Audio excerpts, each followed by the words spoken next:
बिस्मिल्लाहिर्रहमानिर्रहीम। अस्सलाम वालेकुम। Welcome to my channel healthy life style with Shamim Mukhtar. आज मैं हाजिर हुई आपकी खिदमत में बघारी बैंगन लेकर। बैंगन मैंने लिए हैं हाफ़ के जी। ये देखें, इसके पार्ट्स को मैंने ऊपर से भी नीचे से भी रिमूव किया है। साफ़ करने के बाद थोड़ी सी डंडी को भी मैंने कट कर दिया। इस तरह सारे बैंगन मैंने साफ़ कर लिए हैं। और तकरीबन मेरे पास 2 बड़ी प्याज थी। मेरे ज़्यादा मसाला पसंद करते हैं, अगर आप कम मसाला पसंद करते हैं तो इससे कम क्वांटिटी भी ले सकते हैं। तकरीबन 2 बड़ी प्याज को मैंने कट कर लिया है वॉश करके। इसके बाद जो है मेरे पास सूखा ज़ीरा जो है वो भुना हुआ ज़ीरा मौजूद है, और लहसुन अदरक मौजूद है, और मेरे पास यहाँ पर जो है ये देखें तिल मौजूद है, जो कि मैंने वॉश करके इसको रखा हुआ है। और ये सूखा धनिया और पिसा हुआ खोपरा मेरे पास मौजूद है। जिन चीज़ों को हम अभी बग़ैर ऑयल के फ्राई करेंगे। और कुछ इमली जो है वो मेरे पास यहाँ पर, ये देखें थोड़ी सी इमली भी मैंने यहाँ पर रखी हुई है। हाँ, ये देखें इमली भी मेरे पास यहाँ पर मौजूद है थोड़ी सी। अब देखें पैन में मैंने सबसे पहले तिल जो वॉश करके रखे हुए थे वो मैंने इसमें डाल दिए हैं। अब इनको मुसलसल पैन में हिलाते रहेंगे। ऑयल बिल्कुल भी यूज़ नहीं करना है। किसी भी पैन में तवे पर आप जैसे चाहें इसको फ्राई कर सकते हैं। तो ये सफ़ेद तिल जो हैं इनको मैंने बिल्कुल अच्छे से, जब ये थोड़े थोड़े फूलना और चटकना शुरू कर दें तो उस वक्त जो है हमने इसको फ़ौरी तौर पर उतार लेना है। ये देखें तिल हमारे तकरीबन हो गए हैं और ये चटकना शुरू हो गए हैं। आपको नज़र आ रहा होगा, ये देखें चटकना शुरू हो गए हैं और ये बहुत अच्छे से फूल गए हैं और बहुत क्रंची इससे हो गए हैं। ये इसको हम बाहर निकाल लेंगे। अब इसके बाद खोपरा जो है वो हमने पैन में ऐड किया है। पिसा हुआ खोपरा तकरीबन 3 टेबल स्पून था ये हमारे पास। इसको भी हम हल्का हल्का सा जो है इसका कलर चेंज होने तक इसको तकरीबन 5-10 सेकंड में ये हो जाता है आराम से। अगर पैन गर्म हो तो और भी जल्दी हो जाएगा। ये देखिए खोपरा तकरीबन जो है ये हमारा डन हो गया है। ये बस थोड़ा थोड़ा सा ही इसको भूनना था ताकि इसकी खुशबू आना शुरू हो जाए। इसको निकाल लिया हमने। अब इसके बाद इसमें हम सूखा धनिया शामिल कर देंगे, जो घर में मोटा कुटा हुआ था। बाज़ार का मैं यूज़ नहीं करती हूँ, उससे टेस्ट में बहुत फ़र्क आता है। ये घर में कुटा हुआ जो रखा था मेरे पास, धनिया रखा था, वो मैंने इसमें पैन में डाला है। इसको भून रही हूँ। अब मैंने लहसुन अदरक पैन में डाला है। ज़ीरा मैंने नहीं भुना क्योंकि ज़ीरा मेरे पास ऑलरेडी भुना हुआ मौजूद होता है। मैं तकरीबन हाफ़ के जी साफ़ करके ज़ीरा भून करके रखती हूँ हर वक्त यूज़ के लिए। अब ये देखें थोड़ा थोड़ा सा हल्का हल्का सा इसका पानी खुश्क होगा तो ये लहसुन के चंद जो है और ये टुकड़े अदरक के जो हैं ये भी हमने फ्राई कर लिए हैं। ये जो है ये देखें अब तकरीबन भुन गए हैं। इनको हम निकाल लेंगे। इनको हमने बाहर निकाल लिया। अब इसमें हम प्याज ऐड कर देंगे। विदाउट ऑयल प्याज भी हमने ऐड करने हैं। इसमें भी हमने पानी नहीं डालना। और ये भी देखें कलर चेंज होने तक जो है हम इसको भूनेंगे। ये देखिए प्याज को तकरीबन फ्राई करते हुए हमें 7-8 मिनट हो चुके हैं और इसको चलाते रहना है चम्मच को। और ये देखिए इसका कलर जो है वो तकरीबन चेंज हुआ है। और ज़्यादा भी इसको फ्राई नहीं करना है वरना इसके जायके में फ़र्क आ जाएगा और इसमें कड़वाहट आ जाएगी। अभी इतना जो हमने इसको फ्राई किया है ये बिल्कुल मुनासिब है। आप इसको देख सकते हैं। इसको जो है आप अपने जहन में रखिएगा कि बस आपने इसको इतना ही फ्राई करना है। ये देखिए कितना प्यारा सा कलर हो गया है इसका। और अब हम इसको बाहर निकाल रहे हैं। अब हम इस मसाले को पीसना शुरू करेंगे। अब ये जो सफ़ेद तिल हैं ये हमारे चॉपर में ज़्यादा बारीक नहीं होते। कभी कभी मैं जल्दी में होती हूँ तो चॉपर में भी कर लेती हूँ। इसको मैंने थोड़ा बारीक पीसना था, इसलिए मैंने इसको ग्राइंडर में जो है इसको बारीक बारीक पीसा है।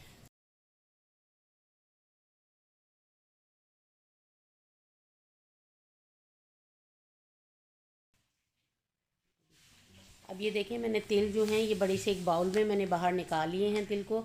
अब ये मैं ज़ीरा, इसके बाद ये देखें जो है धनिया ये भी शामिल कर दिया है। अब इसके बाद जो है मैं इसमें शामिल कर दूंगी ये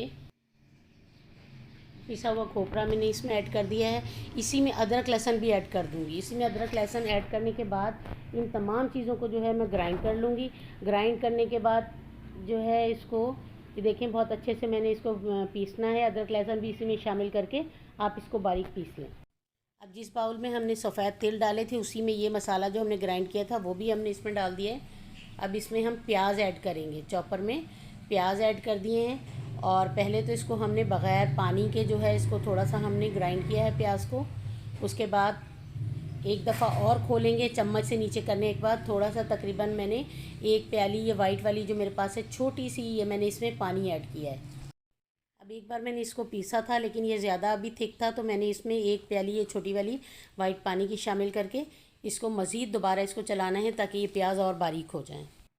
अब ये मैंने प्याज भी बाहर निकाल ली है। इसमें 1 टेबल स्पून नमक मैंने शामिल कर दिया है और 1 टेबल स्पून सुरख मिर्च इसमें पिसी हुई शामिल कर दी है। 1/4 टीस्पून मैंने इसमें कश्मीरी लाल मिर्च शामिल कर दी है और इसमें 1 टेबल स्पून मैंने हल्दी शामिल कर दी। अब इसको अच्छे से हम मिक्स कर लेंगे। देखिए कितने अच्छे से इसको मिक्स करना है।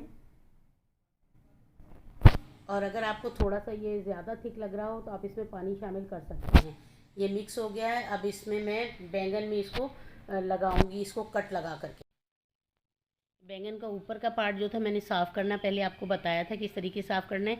अब पूरा कट नहीं करना है। ये देखें, ये इस तरह से मैंने हाफ़ करने के बाद इसमें 3-4 बीच में जो है मैंने इसके कट लगा दिए हैं। इसी तरह से सारे बैंगनों में मैं कट लगा लूँगी। अब ये एक मेरे पास जो बैंगन था ये थोड़ा सा ख़राब था लेकिन मैंने इसको ज़ाया नहीं किया, साइड से उतार दिया। इसमें भी ऐसे ही मैंने मसाला लगा दिया है। बैंगन को देखना पड़ता है कि ये ख़राब ना हो। ये बैंगन एक ख़राब निकला था लेकिन मैं आपको ये भी दिखा रही हूँ कि मैंने इसको भी ऐड कर लिया है। अब ये देखें, बीच में हमने मसाला जो है इसके ऐड करने के बाद इसको इस तरह से बंद कर दिया है ताकि मसाला पूरा इसमें फैल जाए।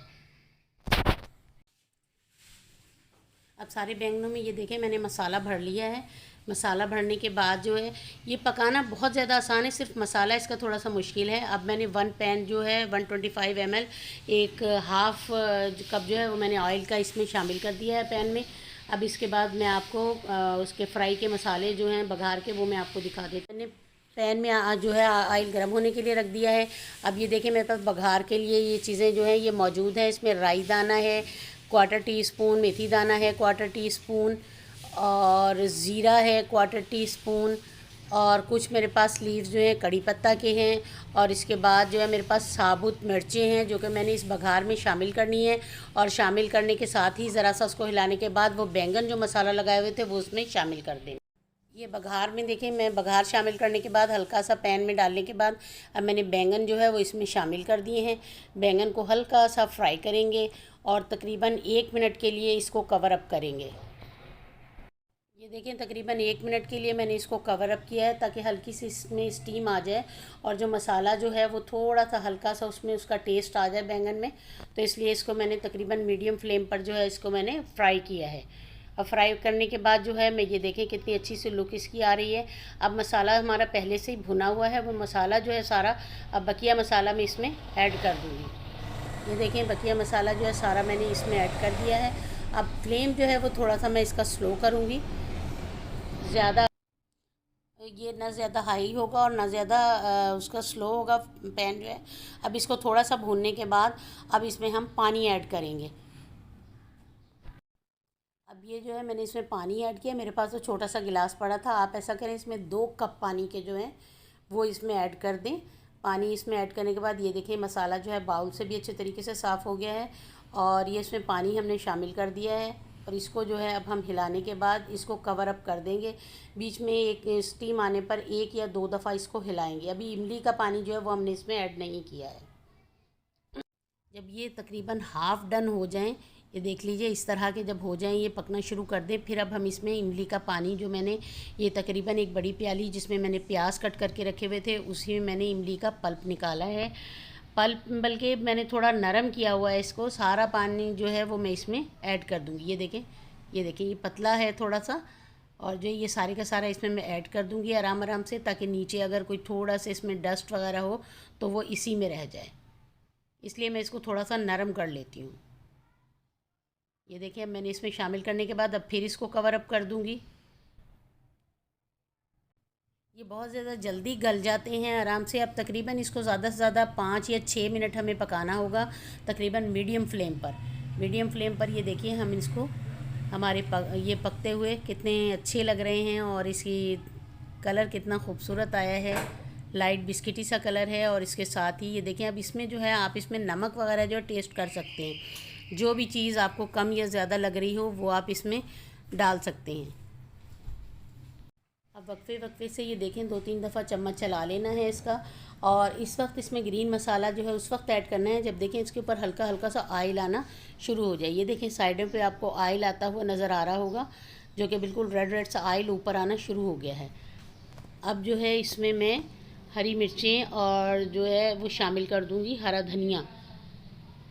ये देखें पहले मैंने इसको टेंडर होता हुआ देखा है कि ये टेंडर है या नहीं है। ये देखें ये टेंडर हो गए हैं। अब मैं इसमें ग्रीन मसाला जो है वो ऐड करूँगी। ये कुछ हरी मिर्चें जो कि बिल्कुल भी तीखी नहीं होती हैं, जिनको तीखा पसंद हो वो साथ इसके मसाले के खा सकते हैं, बहुत मज़े के लगते हैं। ये दाल चावल बने हों तो उसके साथ भी बघारे बैंगन बहुत मज़ा देते हैं। अगर आप मेरे चैनल पर न्यू हैं तो प्लीज़ मेरे चैनल को सब्सक्राइब करें, बेल आइकन प्रेस करें ताकि मेरी हर आने वाली वीडियो का नोटिफिकेशन आपको मिलता रहे। इंशाल्लाह आगे बहुत ही मज़ेदार रेसिपीज़ के साथ आपकी खिदमत में हाजिर रहूँगी। मुलाकात होती रहेगी। खुश रहें, खुशियाँ बाँटें। और ये देखें अब ये जिसमें चीज़ें शामिल हो गई हैं, हल्का सा ये पकना शुरू हो गया है और ऊपर जो है इसके ऑयल ज़रा सा आ जाए, तकरीबन आधा मिनट इसको हम ऊपर रखेंगे। अब इसके बाद इसको जो है हम डिश आउट करेंगे। ये देखें डिश आउट हम इसको करने लगे हैं अभी। ये डिश में हमने इनको निकाल रहे हैं और इस तरीके से इसको बाउल में कितना खूबसूरत इनका कलर आया है। और ये मसाले का कलर देखें, आप लोगों ने देखे होंगे बघारे बैंगन, लेकिन आजकल वाइट वाइट से होते हैं। अगर आप इसमें कश्मीरी मिर्च थोड़ी सी ऐड कर देंगे तो इसकी लुक बहुत ही खूबसूरत आएगी। ग्रीन और इसका पर्पल कलर और इसके ये कलर्स देखें कितने खूबसूरत आ रहे हैं। इंशाल्लाह ज़रूर बनाइएगा, ये आपको बहुत पसंद आएंगे। अब ये आप तंदूरी नान के साथ भी खा सकते हैं, घर की चपाती के साथ भी लुत्फ़अंदोज़ हो सकते हैं और बॉयल चावलों के साथ भी बहुत ही मज़ा देते हैं। अल्लाह हाफ़िज़, अल्लाह निगहबान।